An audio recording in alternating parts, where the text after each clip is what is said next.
الحمد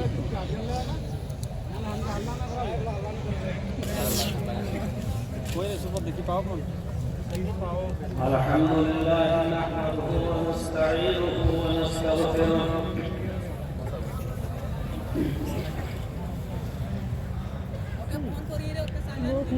ونعوذ بالله من شرور انفسنا ومن سيئات اعمالنا কেরে যেটা আগরে ডাই রলাই যাইকে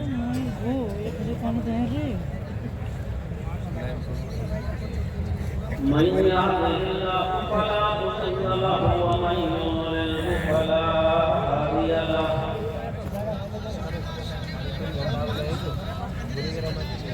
না হিলে রে হিলে না আমি তো বিহার প্রশ্ন দেখে واشهد ان لا اله الا الله وحده لا شريك له ভাই ভাই পছন্দ করতে খালি এলানো মানুষগুলা আমাদের জায়েজ তো আছে এই তুই واشهد ان محمدا عبده ورسوله وشر الامور محدثاتها وكل محدثه بدعه وكل بدعه ضلاله وكل ضلاله في النار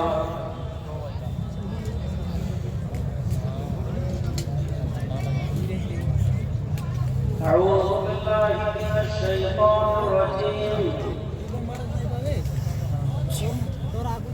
بسم الله الرحمن الرحيم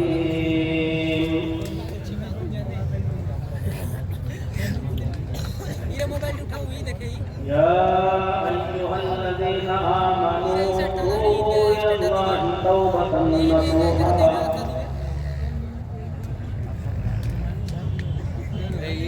عسى ربكم أن يكفر عنكم سيئاتكم ويدخلكم جنات تجري من تحتها الأنهار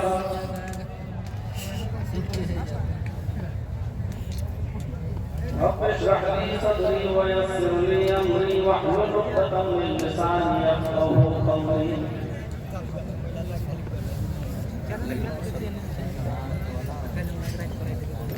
پر بیٹھے ہوئے معزز و محترم علماء کرام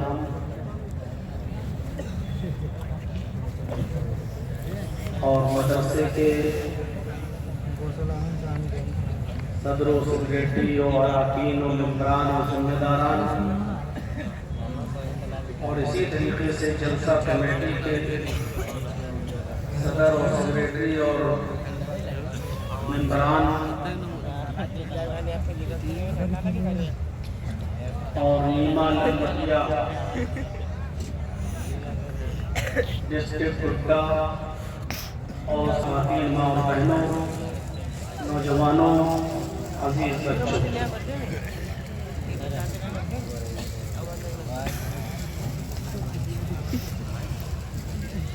11 اور 12 فروری 2025 کا یہ 2 روزہ پروگرام کا آج آخری دن ہے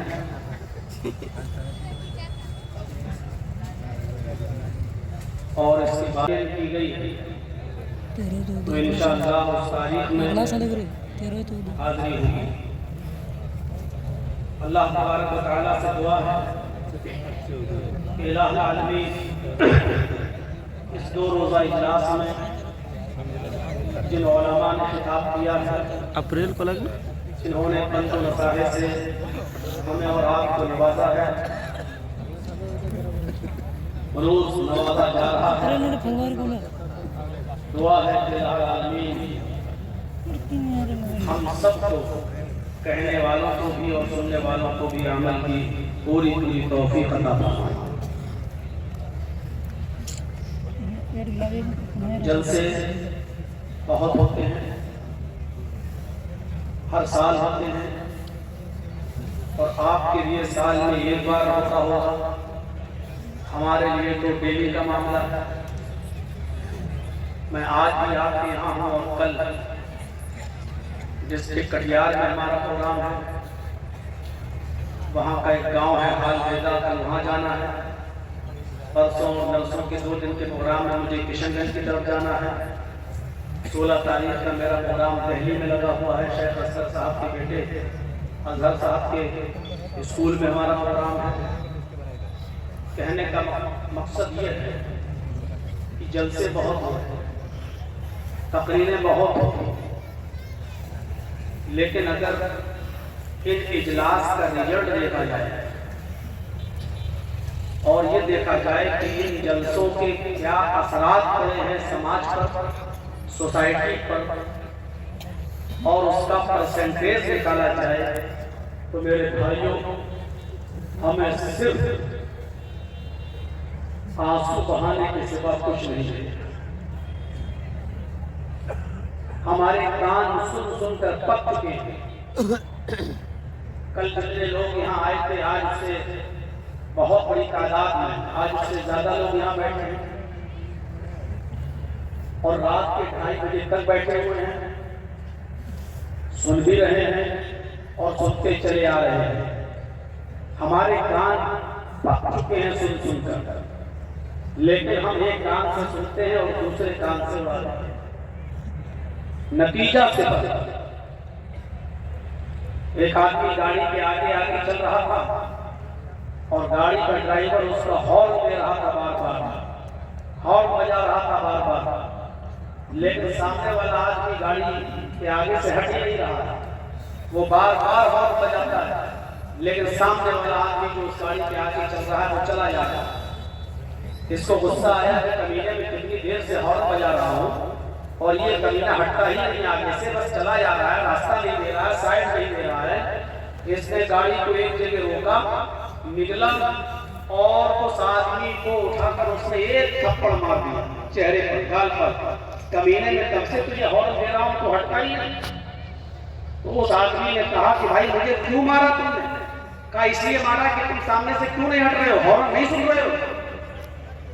تو جس آدمی کو تھپڑ مارا اس نے بڑا معقول جواب دیا، اس نے کہا کہ بھائی آپ نے اتنی تیز ہارن بجایا کہ آپ کے ہارن کی آواز سن کر اتنی دیر سے آپ نے ہارن بجایا ہے کہ اس کی آواز سے میرا کان سن ہو گیا ہے، مجھے آواز سنائی نہیں دے رہی ہے۔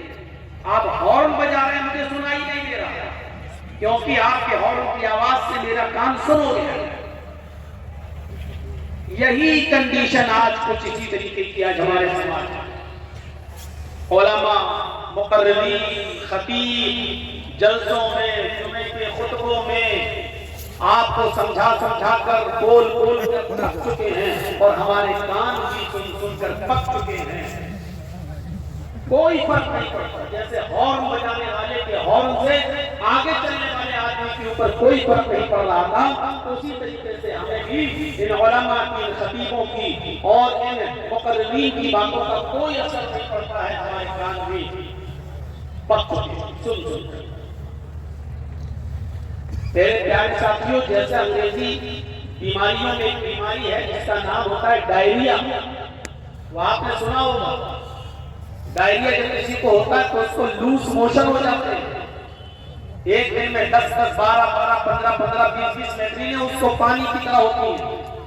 اس آدمی کا لیور فنکشن بیکار ہو جاتا ہے، اس کا لیور کام کرنا بند کر دیتا ہے، وہ جو کچھ بھی کھاتا ہے وہ لیٹرین کے راستے سے باہر نکل جاتا ہے۔ جو کچھ بھی کھایا لیٹرین کے راستے سے باہر، جو بھی کھایا وہ لیٹرین کے راستے سے باہر، کھاتے ہیں منہ سے اور لیٹرین کے راستے سے وہ چیز فوراً پانی بن کر باہر آ جاتی ہے۔ اس بیماری کا نام ہے ڈائریا، لیور فنکشن کام کرنا بند۔ ہم جو کھا رہے ہیں نہ اس کا بلڈ بن رہا ہے، ہم کھا رہے ہیں اس کا نہ تو طاقت بن رہی ہے، ہم جو کھا رہے ہیں وہ پانی بن کر پیٹ کے راستے سے وہ چیز باہر آ جاتی ہے، نہ اس سے بلڈ بن رہا ہے، نہ اس سے طاقت بن رہی ہے، نہ انرجی آ رہی ہے، بلکہ کئی موشن ہو جانے کے بعد ہمیں کمزوری بھی آنے لگتی ہے۔ کیوں؟ کیونکہ ہم نے ہمارا لیور فنکشن بگڑ چکا ہے، ہم جو کچھ بھی کھا رہے ہیں وہ دوسرے راستے سے باہر نکل رہا ہے۔ میرے بھائیوں اس بیماری کا نام ہے ڈائریا. اسی طریقے سے ہمیں اور آپ کو کانوں کا بھی ڈائریا ہو گیا ہے. ہم ایک کان سے سنتے ہیں قرآن و حدیث کی باتیں اور دوسرے کان سے نکال دیتے ہیں. جیسے ڈائریا کے مریض کو کھانا اور پینا اس کی باڈی میں نہیں لگتا، ایسے قرآن و حدیث ہم جو سنتے ہیں وہ ہمیں کوئی اثر نہیں کرتا، اس کا کوئی فرق ہماری زندگی پر نہیں پڑتا. ہم ایک کان سے سنتے ہیں اور دوسرے کان سے سنی ہوئی باتوں کو ہم نکال دیتے ہیں. آج یہی کنڈیشن آج ہمارے سامنے ہے. ہمیں غور کرنا پڑے گا ان کے وجوہات کہ آخر بات کیا ہے، اثر کیوں نہیں ہو رہا ہے، آخر کیوں ہم ایک کان سے سنتے ہیں اور دوسرے کان سے باہر نکال دیتے ہیں. ابھی کتنے لوگ یہاں بیٹھے ہیں، میری نظر جہاں تک جا رہی ہے مجھے لوگ پبلک عوامی آواز سنائی دے رہی ہے، لیکن یہی عوام یہی پبلک فجر کی نماز کے اندر مسجد میں جب دکھنے لگے تقریر کے بعد جلسوں کے بعد تب یہ مانا جائے گا کہ ہم نے جو سنا ہے اس کے اثرات ہماری زندگی پر مرتب ہو رہے ہیں، ہم نے جو سنا ہے وہ لگا ہے. میرے بھائیوں، اور اگر ہم نے سنا اور سن کر یہاں سے نکل گئے اور مسجد میں جو آتے تھے وہ بھی نہیں آئے، ایک صفی پوری نہیں ہوئی، امام مؤذن نے اذان دی، امام اور مؤذن اور 4-5 لوگوں نے مل کے نماز پڑھ لی، تو سمجھ لیجیے میرے بھائیوں ہم نے ایک کان سے سنا اور دوسرے کان سے نکال دیا. جیسے ہم نے کوئی کھایا اور تو ہمارے جسم سے نہیں لگا اور دوسرے راستے سے وہ چیز باہر آ گئی. میرے بھائیوں، ہمیں ہماری فطرت میں زندگی ہونی چاہیے، ہماری فطرت میں زندگی ہونی چاہیے. اگر فطرت میں زندگی ہو تو ایک بات بھی لگ جاتی ہے، اور اگر فطرت میں زندگی نہ ہو تو پوری زندگی کسی کو دعوت و تبلیغ کرتے رہو، سمجھاتے رہو، بتاتے رہو، چیختے رہو، اس کے سامنے گلا پھاڑتے رہو، کوئی فرق نہیں پڑتا. وہ آدمی جیسا تھا ویسا ہی رہے گا. شاید آپ کو معلوم ہوگا، اور مجھے یاد نہیں کہ میں نے کبھی سنایا یا نہیں سنایا، ایک آدمی بیچارہ رکشہ چلاتا تھا، کڑی دھوپ میں محنت کرتا تھا اور اپنے بچوں کے لیے کچھ کما کر بیچارہ شام تک مزدوری کر کے لاتا تھا اور اسی سے گھر میں گزر بسر چلتی تھی. ایک دن یہ رکشے والا محنت و مزدوری کر کے جب تھکا ہوا گھر پہ پہنچا، اپنی بیوی سے بولا کہ مجھے کھانا پیش کرو، بہت بھوک لگ رہی ہے، میں محنت و مزدوری کرنے والا آدمی ہوں. اس کی بیوی نے ارہر کی دال اس کے سامنے رکھی جو فرائی نہیں تھی، بغیر بگاری ہوئی دال تھی جس میں تڑکا کا نہیں لگا ہوا تھا. ایسی بلا بھگائی ہوئی دال اس کے سامنے پیش کر دی کہ آدمی نے ناک اور منہ چڑھایا اور کہا کہ میری بیوی کم سے کم کچھ تو خیال کرو اپنے شوہر کا. ہم کو ایسی دال کھلا رہی ہو جو بگاڑی بھی نہیں ہے تم نے، جس میں تم نے تڑکا بھی نہیں لگایا، ایسی اٹھائی اور لا کر کہتی محنت کرتا ہوں، مزدوری کرتا ہوں، صبح سے لے کے شام تک رکشہ کھینچتا ہوں، پیسنجر کو بٹھاتا ہوں، محنت و مزدوری کا کام کرتا ہوں. میری بیوی اگر اچھا نہیں کھائیں گے تو طاقت کیسے آئے گی میرے اندر، اور تم نے بلا بھگاری ہوئی دال ہم کو دے دی. اس کی بیوی نے کہا کہ میرے پیارے شوہر شکر ادا کرو کہ تمہیں دال بھی مل رہی ہے، شکر ادا کرو کہ تمہیں تازہ روٹی بھی مل رہی ہے جو میں نے ابھی بنا کر تمہارے سامنے گرم گرم روٹی دی ہے. میرے پیارے شوہر تمہیں اللہ کا شکر ادا کرنا چاہیے کہ تمہیں یہ دال بھی ملی ہے، اگرچہ بلا بھکاری ہوئی ملی ہے لیکن ملی تو ہے. تم نے محمد رسول اللہ صلی اللہ علیہ وسلم کی زندگی نہیں پڑھی. حضرت عائشہ صدیقہ فرماتی ہیں کہ معاش رسول اللہ صلی اللہ علیہ وسلم طعاما قط، کہ اللہ کے رسول صلی اللہ علیہ وسلم نے اپنی پوری زندگی میں کبھی پیٹ بھر کر کھانا نہیں کھایا. آپ نے اپنی پوری زندگی میں پیٹ بھر کر کھانا نہیں کھایا. تمہیں تو دال بھی مل رہی ہے. اللہ کے نبی صلی اللہ علیہ وسلم کا حال تو یہ تھا. حضرت عائشہ فرماتی ہیں کہ ہمارے گھر میں 2 مہینے ایسے گزر جایا کرتے تھے کہ چولہا نہیں جلا کرتا تھا. 2 مہینے ہمارے گھر میں چولہا نہیں جلا کرتا تھا. اے میرے پیارے شوہر، اللہ کا شکر ادا کرو کہ تمہیں تو دال بھی مل رہی ہے، ورنہ ہمارے نبی کا تو یہ حال تھا کہ 2 مہینے گھر میں چولہا نہیں جلتا تھا. اس آدمی نے دال روٹی کھانا شروع کر دیا اور اپنی بیوی کی تعریف کرتے ہوئے فرمایا میری بیوی تم بالکل ٹھیک کہہ رہی ہو، میری بیوی تم نے بالکل صحیح فرمایا۔ ہم نے یہ بات ہے مسجد میں جمعے کے دن مولانا سے خطبے میں سنی تھی کہ اللہ کے رسول صلی اللہ علیہ وسلم کے گھر میں 2 مہینے تک چولہا نہیں جلا کرتا تھا، اور حضرت عائشہ فرماتی ہیں کہ ہمارے نبی نے کبھی پیٹ بھر کے کھانا نہیں کھایا اپنی پوری زندگی میں۔ میں نے یہ باتیں سنی اور اس آدمی نے رکشہ چلانے والے نے دال اور روٹی کھانا شروع کر دیا۔ میرے بھائیوں پوری زندگی اس کے سامنے چیزیں کی ضرورت نہیں پڑی اور لمبی چوڑی تقریر کی ضرورت نہیں پڑی۔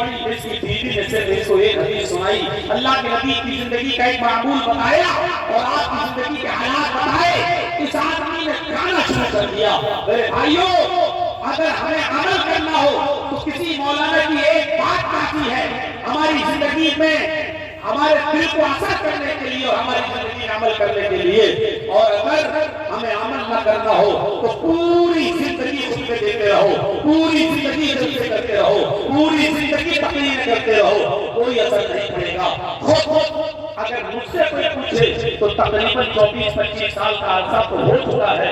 میرے بھائیوں جلسوں میں جلوسوں میں اور تقریریں کرتے ہوئے آپ اندازہ لگا سکتے ہیں کہ پوری زندگی تقریر کرتے ہوئے گزر گئی ہے۔ اب آپ اندازہ لگائیے کہ کیا اثرات مرتب ہوئے ہماری زندگی پر، کیا فرق پڑا ہماری زندگی پر۔ ابو الحاکم حمید الدین قریشی کا نام سنا ہوگا۔ ابو الحاکم حمید الدین جس کے باپ کا نام تھا بہاؤالدین قریشی، کیچ اور مروان کا حکمراں تھا، کیچ اور مروان کا حاکم گزرا، بادشاہ تھا، حاکم وقت تھا، اور 21 سال تک اس نے بڑی شاندار حکومت چلائی۔ بیچوں بیچ شہر میں کیچ میں یا مروان میں اس کا ایک عالیشان باغ تھا، گارڈن۔ اس باغ کے اندر یہ کبھی کبھی چہل قدمی کے لیے جایا کرتا تھا ابو الحاکم حمید الدین، اور وہاں تھوڑی دیر آرام کے لیے اپنے مالک کے لیے، اپنے آقا کے لیے بستر کو بچھا دیتی تھی تاکہ وہ آئیں گے اور یہاں آرام کریں گے۔ ایک دن ابو الحاکم حمید الدین پاس ہو گیا، اس نے دیکھا کہ جس بستر پر میں آرام کرتا ہوں اس بستر پر لونڈی سو رہی ہے، میری خادمہ سو رہی ہے۔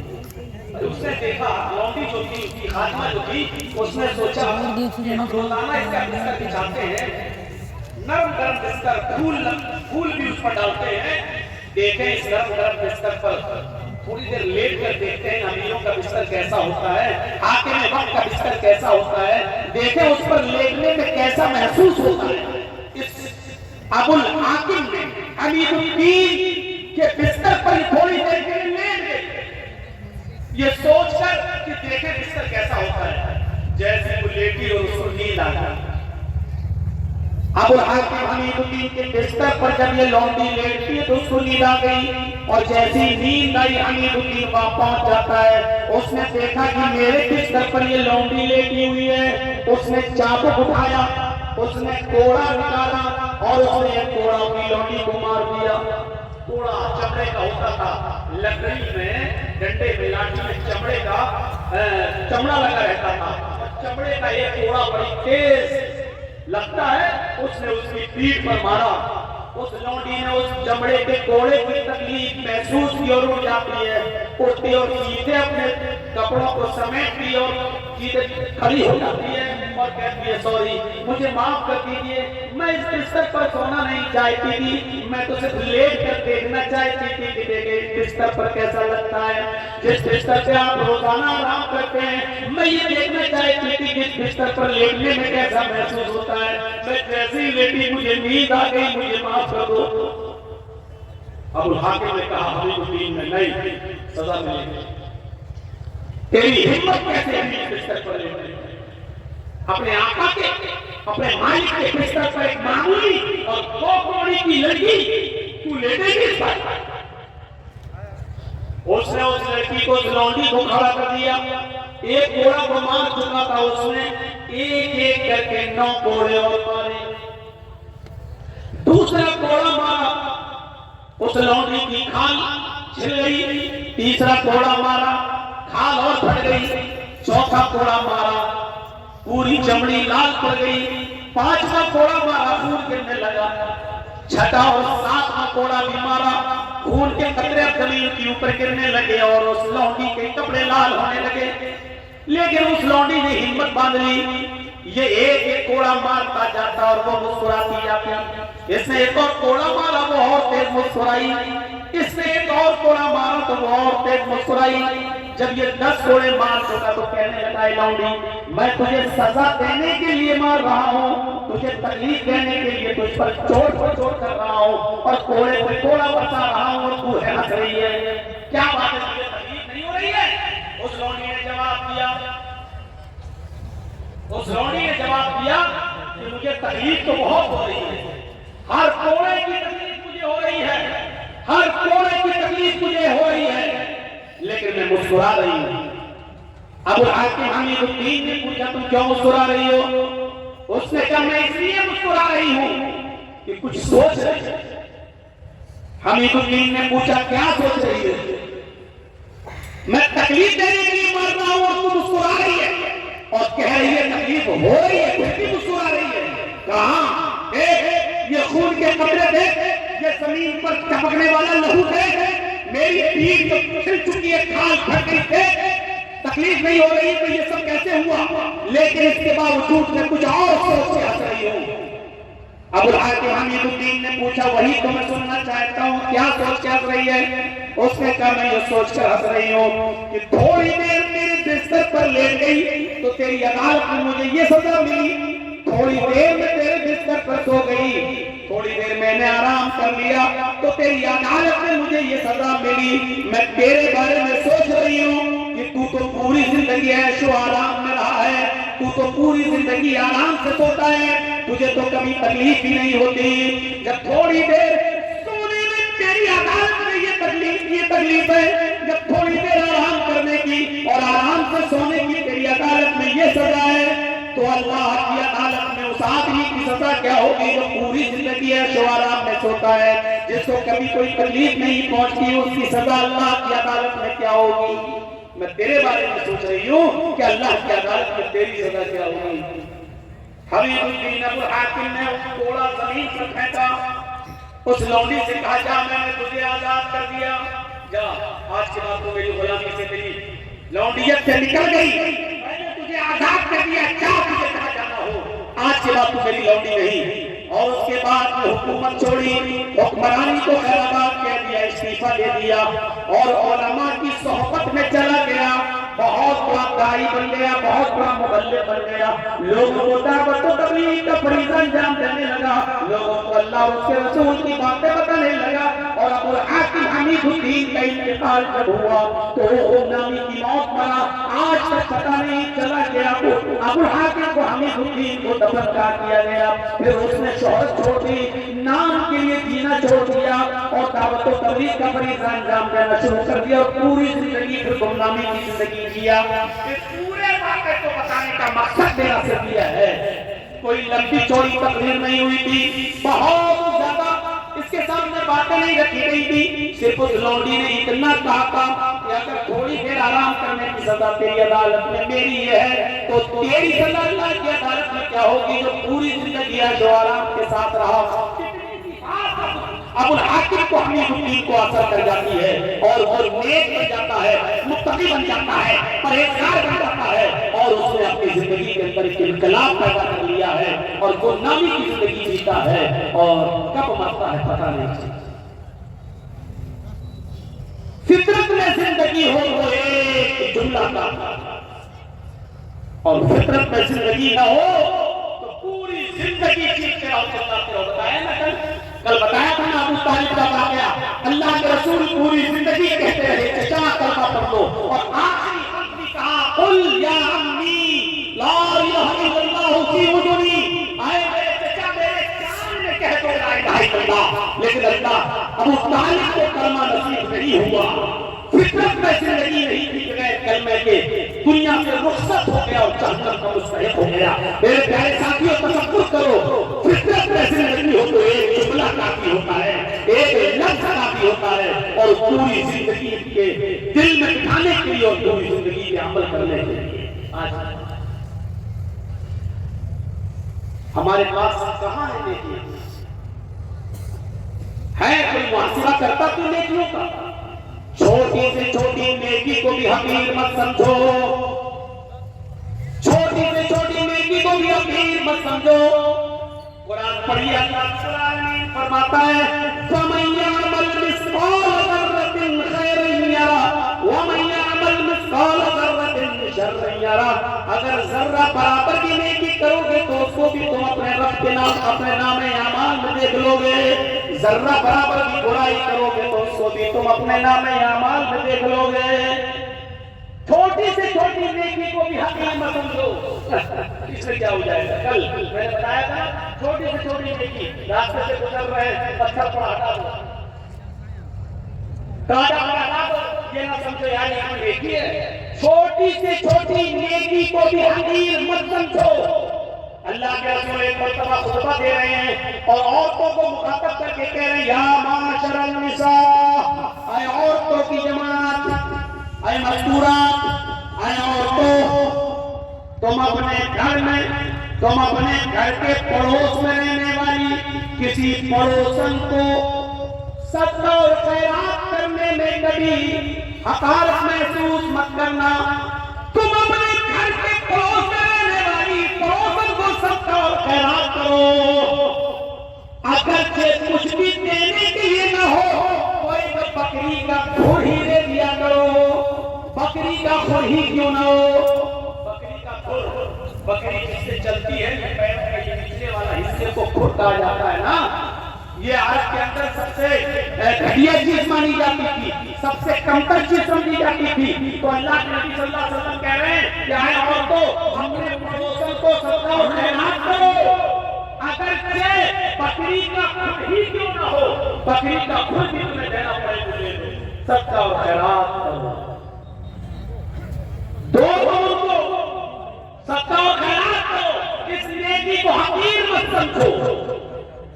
آئیے اور ایک اور روایت کی طرف سے تمہیں لے کے چلتا ہوں، بخاری کی روایت ہے، اللہ کے نبی صلی اللہ علیہ وسلم فرماتے ہیں فَاتَّقُوا النَّارَ وَلَوْ بِشِقِّ تَمْرَةٍ، وَلَوْ بِشِقِّ تَمْرَةٍ پر غور کرو۔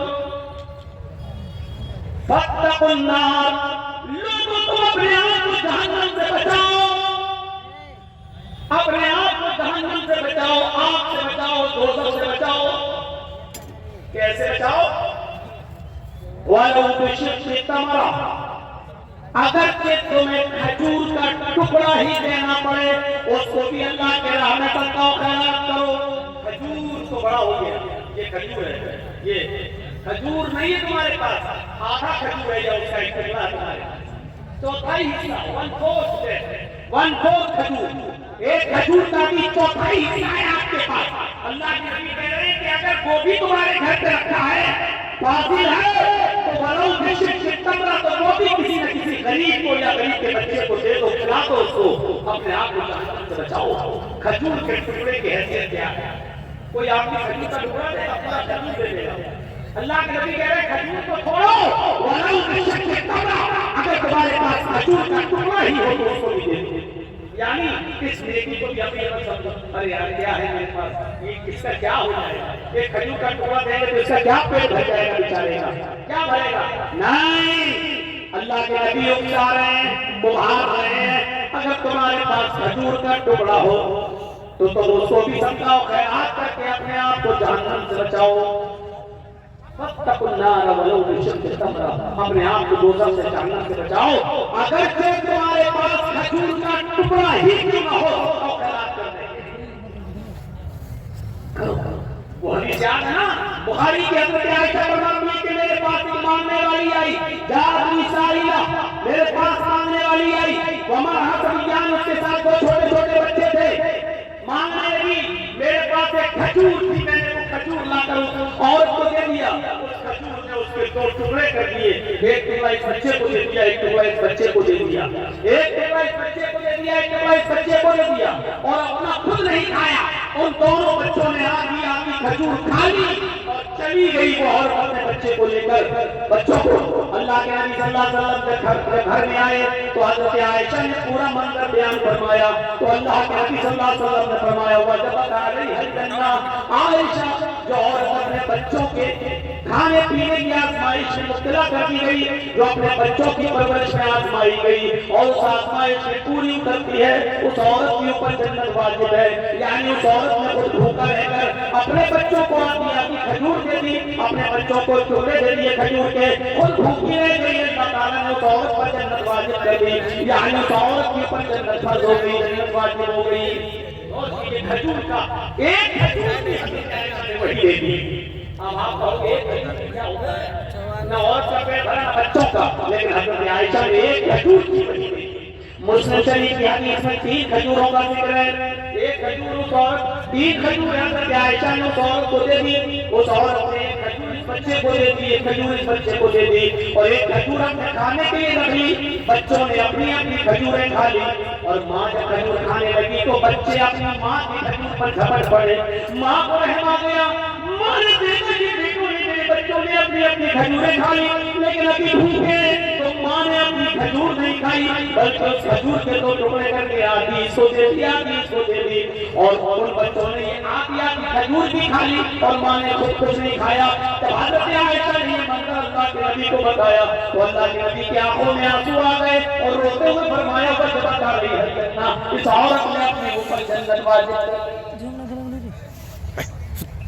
کسی کی نیکی کو حقیر مت سمجھو، چھوٹی سے چھوٹی نیکی کو بھی حقیر مت سمجھو. حضرت دور خلافت میں قحط پڑ گیا. قحط مطلب سوکھا، لوگوں کے پاس کھانے پینے کے لیے اناج نہیں ہے، غلہ نہیں ہے، سوکھا پڑ گیا. ابو بکر کا زمانہ ہے. حضرت عثمان غنی رضی اللہ تعالیٰ عنہ کے پاس ملک شام سے غلہ لگا ہوا اونٹ آئے تھے جس پر غلہ لگا ہوا تھا. اور اونٹ کتنے تھے؟ 1000. 100 نہیں، 10 20 نہیں، 100 200 نہیں، 1000 اونٹ تھا جس پر اناج لگا ہوا تھا، غلہ لگا ہوا تھا.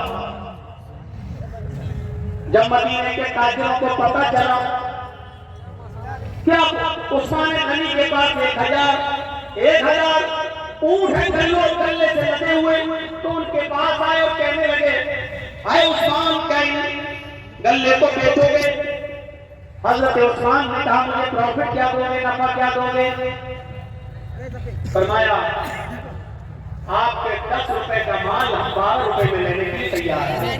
10 درہم کا مال 12 درہم میں لینے کے لیے تیار ہے. حضرت عثمان نے فرمایا پھر چھوڑو، مجھے اس سے بھی زیادہ پروفٹ مل رہی ہے. کہا کہ اچھا 13 لے لو، آپ کا ہر 10 درہم کے مال پر 13 درہم ہم سے لے لو، ہم اس کو بیچیں گے جتنا چاہیں گے. قحط پڑا ہوا ہے، سوکھا پڑا ہوا ہے، ہمارا مال تو بکی جائے گا. آپ 10 کے درہم پر 13 درہم لے لو. حضرت عثمان کہتے ہیں مجھے اس سے بھی زیادہ مل رہا ہے. اور لاسٹ میں بولی لگتی ہے اے عثمان ہم 10 کا مال 15 درہم میں لینے کے لیے تیار ہیں. حضرت عثمان کہتے رہنے دو، 10 درہم پر تو 15 درہم دو گے لیکن مجھے اس سے بھی زیادہ پروفٹ مل رہی ہے. تب تمام لوگ اڑ گئے، جتنے بھی بزنس مین تھے وہ اڑ گئے اور کہنے لگے عثمان اگر اس سے زیادہ تمہیں مل رہا ہے تو اسی کو دے دو، ہم لوگ چل رہے ہیں، ہم لوگ جا رہے ہیں. جب وہ جانے لگے جتنے بزنس مین تھے تو پلٹ کر کہنے لگے عثمان ہم جا تو رہے ہیں، ہمیں اب نہیں چاہیے. 10 کا مال ہم 15 میں لینے کے لیے تیار ہیں، اس سے زیادہ نہیں دے سکتے اور آپ کہہ رہے ہیں اس سے بھی زیادہ ہمیں مل رہا ہے. مدینے کے سارے بزنس مین یہاں موجود ہیں، میری نظر میں اب کوئی باقی نہیں ہے. جو جتنا بڑا بزنس مین ہے وہ یہاں موجود ہے اور ہم سب لوگ یہاں ہیں. پھر مجھے اتنا تو بتا دو کہ 10 کا مال 15 میں لینے کے ہم لوگ تیار ہیں، اس سے زیادہ تمہیں کون دے رہا ہے؟ سارے بزنس مین بھی یہاں موجود ہیں، پھر تمہیں 10 کا مال 15 سے زیادہ لینے میں کون تیار ہے تمہارا؟ حضرت عثمان مسکراتے ہوئے جواب دیتے ہیں کہ اللہ میرا اللہ مجھے سے بھی زیادہ پروفٹ دے رہا ہے. تم میرے 10 درہم کے مال کو 15 میں خریدو گے اللہ ایک درہم کا مال 10 درہم میں لے رہا ہے، تم 10 کا 15 دو گے، اور میرا رب 10 کا 100 دے رہا ہے، ایک کا 10 دے رہا ہے، تم 10 درہم کا مال 15 درہم میں لے رہے ہو، اور میرا رب 10 درہم کا مال 100 درہم میں لے رہا ہے۔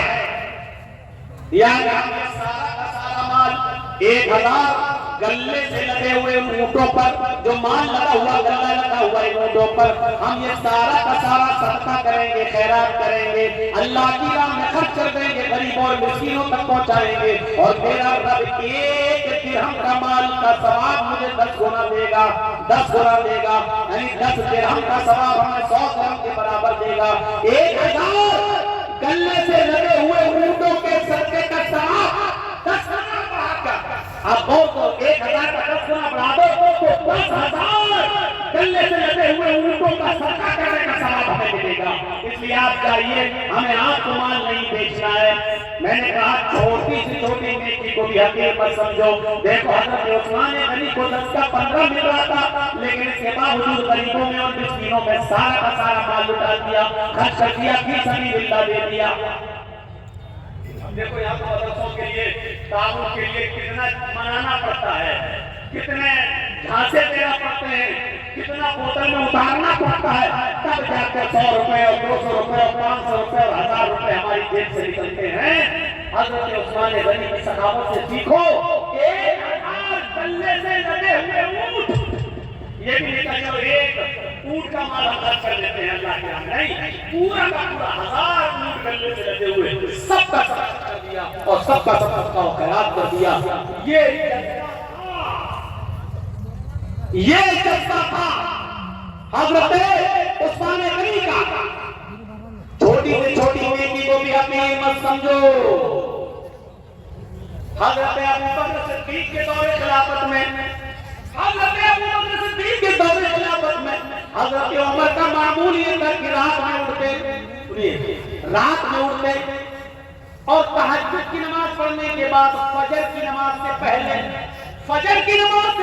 تہجد کی نماز پڑھنے کے بعد وہ رات میں نکل جاتے اور ایک بوڑھی عورت کے گھر پہ جاتے، اس کے برتن صاف کر دیتے، اس کے کپڑے دھل دیتے اور اس کے گھر میں جھاڑو لگا دیا کرتے تھے۔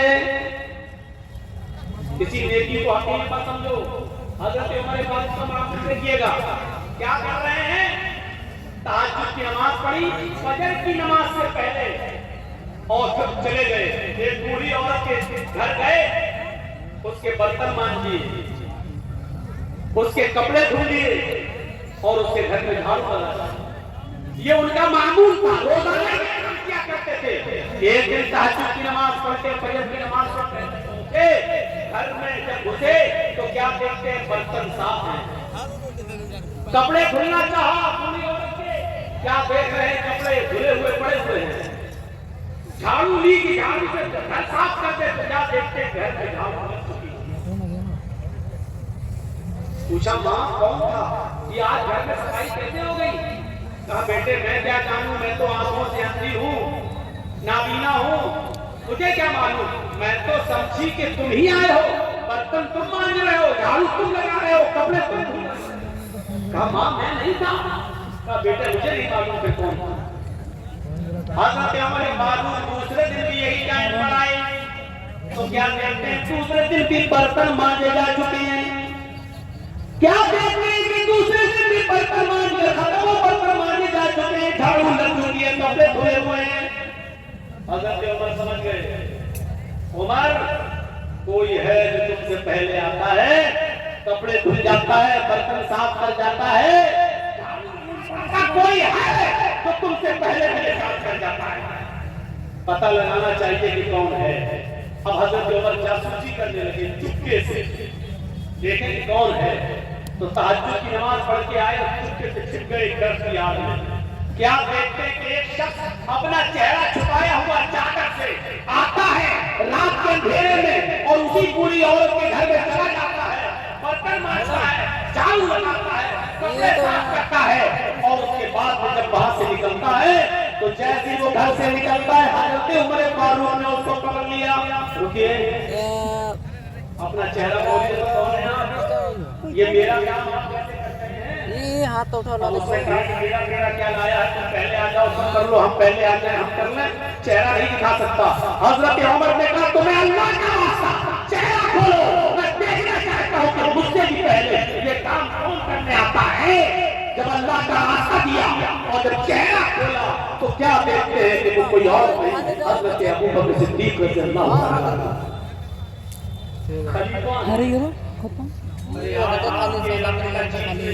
غریب کے کپڑے کیا دھوئے گا؟ آپ کے یہاں کا معمولی مکھیا اور سرپنچ بھی، آپ کے علاقے کا معمولی مکھیا اور معمولی سرپنچ بھی کسی غریب کے، کسی بوڑھی عورت کے کپڑے اپنے ہاتھ سے نہیں دھو سکتا ہے. حضرت ابو بکر صدیق رضی اللہ عنہ خلیفۃ المسلمین ہیں، خلیفۃ المؤمنین ہیں. اور کیا حضرت عمر دیکھتے ہیں کہ کون کپڑے صاف کر رہا ہے؟ ابو بکر صدیق. کون ہے ابو بکر صدیق جو برتن مانج رہے ہیں؟ کون ہے جو گھر میں جھاڑو لگا رہا ہے؟ ابو بکر صدیق. میرے پیارے ساتھیوں، میں بتانا یہی چاہتا تھا کہ کسی بھی نیکی کو حقیر مت سمجھو. چھوٹی سے چھوٹی نیکی، یہ جھاڑو لگانا میرے بھائی یہ معمولی نیکی ہے، لیکن حضرت ابو بکر صدیق جھاڑو لگا رہے ہیں. برتن مانج لینا کوئی بہت بڑا کام نہیں ہے. اگر کسی آدمی کو اپنی انسلٹ کا خیال ہو تو بھلے ہی نہ مانگے، ورنہ برتن مانجنا کوئی بہت بڑا کام نہیں ہے. برتن مانج دینا، کپڑے دھل دینا، جھاڑو لگا دینا یہ کوئی بہت بڑا کام نہیں ہے. لیکن حضرت ابو بکر ان کاموں کو بھی حقیر نہیں سمجھا کرتے تھے. حضرت عمر ان کاموں کو بھی حقیر نہیں سمجھا کرتے تھے. اس لیے فرمایا کوئی بھی چھوٹا سی چھوٹی نیکی کو بھی حقیر مت سمجھو. کھجور نہ ہو، کھجور کا ٹکڑا ہی سکتا ہو، خیرات کرو. میرے پیارے ساتھیوں، ان چیزوں کو اپنے ذہن میں رکھیے، ان چیزوں کو اپنے ذہن میں رکھیے. مسلمان وہ ہوتا ہے جو چھوٹی سے چھوٹی نیکی کو بھی معمولی نہیں سمجھتا ہے، اور مسلمان مومن وہ ہوتا ہے جو چھوٹے سے چھوٹا گناہ کو بھی پہاڑ سمجھتا ہے. ایک چیز یاد رکھیے گا، مسلمان کون ہوتا ہے جو چھوٹی سی چھوٹی نیکی کو بھی حقیر نہ سمجھے. مسلمان کون ہوتا ہے جو چھوٹے سے چھوٹے گناہ کو پہاڑ کے برابر سمجھے، بہت بڑا سمجھے. اور منافق کون ہوتا ہے جو بڑے سے بڑے گناہ کو بھی معمولی سمجھے. منافق کون ہوتا ہے جو بڑے سے بڑے گناہ کو بھی یہ سمجھے ناک پر مکھی بیٹھی جیسے اڑایا اور اڑ گئی. یعنی بڑے سے بڑے گناہ کو بھی وہ سمجھتا ہے جیسے ناک پر بیٹھی ہوئی مکھی کو اڑانا ہے. یہ منافق ہوتا ہے. منافق اندازہ لگا رہے ہیں آپ؟ مسلمان کبھی چھوٹی سے چھوٹی نیکی کو بھی حقیر نہیں سمجھتا اور کوئی چھوٹے سے چھوٹے گناہ کو بھی معمولی نہیں سمجھتا. صحابہ کرام فرماتے ہیں اے لوگوں جن گناہوں کو تم معمولی سمجھ کر جاتے ہو، ہم اللہ کے نبی کے زمانے میں، ہم رسول اللہ صلی اللہ علیہ وسلم کے زمانے میں ہم چھوٹے سے چھوٹے اور معمولی سے معمولی گناہ کو بھی پہاڑ کے برابر سمجھا کرتے تھے، پہاڑ کے برابر جانا کرتے تھے. ہم نبی اکرم صلی اللہ علیہ وسلم کے زمانے میں معمولی سے معمولی گناہ کو بھی پہاڑ کے برابر سمجھا کرتے تھے. اور مسلمان کی پہچان یہ ہے کہ اس کے سامنے ایک راستہ مصیبت کا ہو اور دوسرا راستہ معصیت، گناہ اور نافرمانی کا ہو. ایک راستہ تو ہو مصیبت کا، پریشانی کا، اور دوسرا راستہ ہو گناہ کا. تو مسلمان کو ہوتا ہے جو مصیبت کے راستے کو اختیار کر لیتا ہے لیکن گناہ کے راستے کو اختیار نہیں کرتا. اب میں مثال دوں گا، جو سنیے گا میرے پیارے ساتھیوں. مسلمان کو ہوتا ہے جس کے سامنے اگر دو راستے آ جائیں، ایک طرف پریشانی کا راستہ، مصیبت کا راستہ، اور دوسری طرف گناہ کا راستہ. کوئی کام کرنے میں پریشانی ہے اور اس کام کو نہ کرنے میں عیش و آرام ہے، عیش و آرام ہے لیکن گناہ ہے. تو مسلمان کو ہوتا ہے جو پریشانی اور مصیبت کا راستہ اختیار کرتا ہے. حضرت یوسف علیہ السلام کو دیکھیے، چھوٹے ہیں، بچے ہیں، اور ان کے بھائیوں نے برگلا لیا اپنے ماں باپ کو. اپنے باپ یعقوب علیہ السلام کو بہکا دیا، اے ہمارے ابو ہم یوسف کو اپنے ساتھ لے جاتے ہیں جنگل میں، ہمارے ساتھ کھائے گا پیے گا کھیلے گا دوڑے گا، آپ یوسف کو اپنے پاس رکھتے ہیں ہر وقت ہمارے ساتھ بھی دوستوں میں بھیجیے ذرا، سیر و تفریح کرے چلے پھرے گھومے ٹہل کر دیکھے۔ اور باپ نے بہت منع کیا لیکن بیٹوں نے منا لیا، اور باپ نے حضرت یوسف علیہ السلام کو بھائیوں کے ساتھ بیٹوں کے دوسرے بیٹوں کے ساتھ بھیج دیا، جاؤ لے جاؤ، لیکن یاد رکھنا خیال رکھنا یوسف کا چھوٹا بچہ ہے دیکھو۔ اور جب یہ لوگ جنگل کے اندر پہنچ جاتے ہیں تو اب صلاح و مشورہ کرتے ہیں کہ یوسف کو کیا کریں، پھر ایک آدمی فیصلہ کرتے ہیں کہ مارنا ٹھیک نہیں ہے، قتل کرنا ٹھیک نہیں ہے، یوسف کو ہم ایک ویران کنویں میں ڈال دیتے ہیں، یوسف کو ہم ایک اندھے کنویں میں پھینک دیتے ہیں، کوئی آئے گا اور اٹھا کر یوسف علیہ السلام یوسف کو لے جائے گا، پھر وہ اپنے یہاں پالے گا پوسے گا بڑا کرے گا، ہمیں کیا مطلب ہم سے کوئی مصیبت ٹل جائے گی، ہمارے والدین ہمارے ماں باپ ہمارے باپ یعقوب یوسف سے محبت کرتے ہیں اور وہ جگہ ہمیں اپنے دل میں نہیں دیتے جو یوسف کا مقام ہے۔ پھر انہوں نے مسلمان کر لیا اور یوسف علیہ السلام کو ایک کنویں کے اندر پھینک دیا، کنویں میں ڈال دیا، اور روتے ہوئے اپنے گھر آتے ہیں۔ ایک یوسف علیہ السلام کی قمیض اتار لی، ان کا کرتا اتار لیا، اور ایک بکری کو ذبح کر کے بکری کا جھوٹا خون، بکری کا خون اس قمیض میں لگا کر لے آئے، اور جب اپنے گھر پہ آتے ہیں وہ اپنے ابا سے کہتے ہیں، یعقوب علیہ السلام سے کہتے ہیں، یا ابانا، آئے ہمارے ابو جان،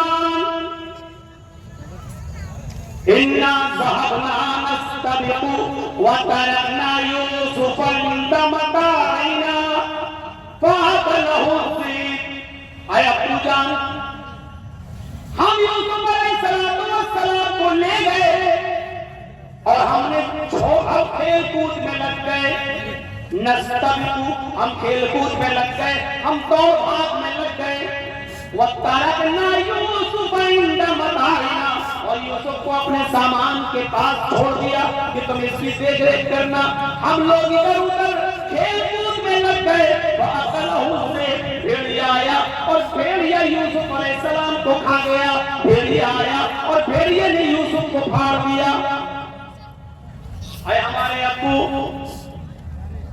آپ ہماری بات پر ایمان کیوں لائیں گے، آپ ہماری بات کیوں مانیں گے، وَمَا أَنْتَ بِمُؤْمِنٍ لَنَا، آپ ہماری بات کیوں مانیں گے، وَلَوْ كُنَّا صَادِقِينَ، اگر ہم سچے ہی کیوں نہ ہوں، ہم سچ بول رہے ہیں پھر بھی آپ کو ہماری بات کا یقین نہیں ہوگا۔ نہیں کیا نہیں تو نہیں دے رہے نہیں اللہ پہ ادھر ایک قافلہ آیا، ادھر ایک قافلہ آیا، اس کو پیاس لگی تو کنویں کے پاس چلا گیا، اس نے ڈول ڈالا، ڈول، یوسف علیہ السلام ڈول میں بیٹھ گئے، اس نے جب کھینچا تو ڈول بھاری لگا، اس نے جھانک کر دیکھا کوئی چھوٹا بچہ پڑا ہوا ہے، یوسف، اس نے قافلے والوں کو خوشخبری سنائی، یا خوشلا ہذا غلام، اے قافلے والوں خوشخبری سنو، یہ کوئی بچہ پڑا ہے، یہاں کوئی ایک لڑکا پڑا ہوا ہے، بچہ بڑا خوبصورت بچہ یہاں کنویں میں پڑا ہوا ہے، نکالا، مصر کے بازار میں لے گئے اور وہاں اس بچے کو بھیج دیا گیا۔ کوئی دکان ہی کھلنا جانتے ہو اتنا خوبصورت بچہ، کھلنا کچھ نہیں، کوئی دکان ہے کہیں پڑھی لیکن ہے قرآن میں موجود، فون پہ لیتا ہو تو نے پوچھ لیکن اس خوبصورت بچے کی قیمت بھی کیا لگی مصر کے بازار میں جانتے ہو؟ ان کو پیسہ چاہیے تھا، کہتے ہیں کہ چوری کا مال ہو یا ایسا کوئی مال ہو تو آدمی جلدی ہٹاتا ہے، کبھی کبھی 20,000 کا موبائل 2,000 میں لے کے چلا جاتا ہے، جلدی ہٹائے، جلدی سے نکلے اور پکڑا جائے، دوسرا پکڑا جائے، ہم نہ پکڑے جائیں۔ ایسے انہوں نے دیکھا کہ یہ یوسف ہمیں ملے تو جلدی سے ان کو ہٹا دیا جائے، اور مصر کے بازار میں جب گولی لگی تو جانتے ہو بہت کم قیمت میں ان کو بیچ دیا گیا۔ وَشَرَوْهُ بِثَمَنٍ بَخْسٍ دَرَاهِمَ مَعْدُودَةٍ، قرآن کے الفاظ دیکھو میرے بھائیوں، ان لوگوں نے